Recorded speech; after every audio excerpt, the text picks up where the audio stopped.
دلته په معذورو کسانو ویلچیر ویشل کیږي.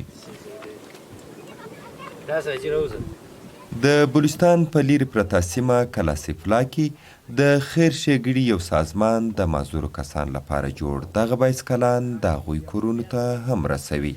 موږ د پلار دا 15 کال شروع دی په دا بیماري کې چې دی پروت دا یو لچ کار نه کوي یو دا ادم کار نه کوي. موږ اوس بیخي ډېر په خوشحاله یو په دا کرسۍ باندې بابا به موږ د بندې کې باسو د بندې به یو چکر ورکوو. اوس موږ په دا کټ کې ایښی دی 15 کاله د په دا کټ کې وسو. د بېوزلۍ له کبله دلته یو شمېر کسانو د ویلچیر رانیولو توان نه درلود، خو نن ورته وړیا ورسېدل.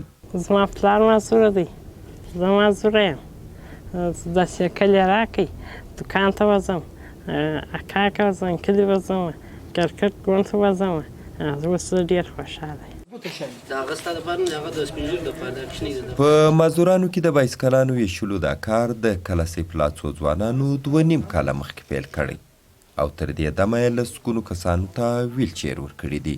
موږ داسې په کرونا کې په راشن کې کار کړی دی، موږ د سکولانو دپاره وردی کتابونه همدا شان ورکړي دي، موږ ډېر پرې اپریشنان کړي دي چې زموږ خپل کم ټیم دی دا په قاعده پر دې دوکاندارانو باندې د میاشتې شل پی زموږ ټیم د میاشتې راسم سي له دې دوکاندارانو شل پی اخلي او دلته ځینې کسان دي سرمایداره هغه موږ ته بقاعده د میاشتې 2,000 پی دارنګه په ټیکه باندې هر وخت موږ ته راکوي. او زموږ ټیم چې خپل کم ټیم دی دغه چند سرمایداران سته چې موږ په هغو چلو او اکثر زموږ کار سامان چې موږ ورکو اجي شریف خان غلجی زموږ چرمین اکثر خپل جیب کوي. د بلوچستان د ټولنيزي ښېګړي سرکاري ادارې چارواکو په وینا چې له دوی سره 14,000 معذوره کسان ثبت دي او حکومت هغوی ته د اسانتیاو ورکولو او درملنې لپاره په ځانګړې توګه د 2020 او 2021 میلادي کال لپاره 3 اربه روپۍ ځانګړي کړي دي.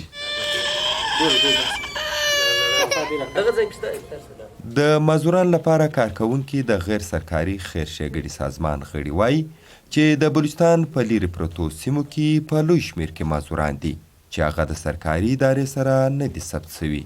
صمد شبنم، مشال ریډیو، کلاسیفلا.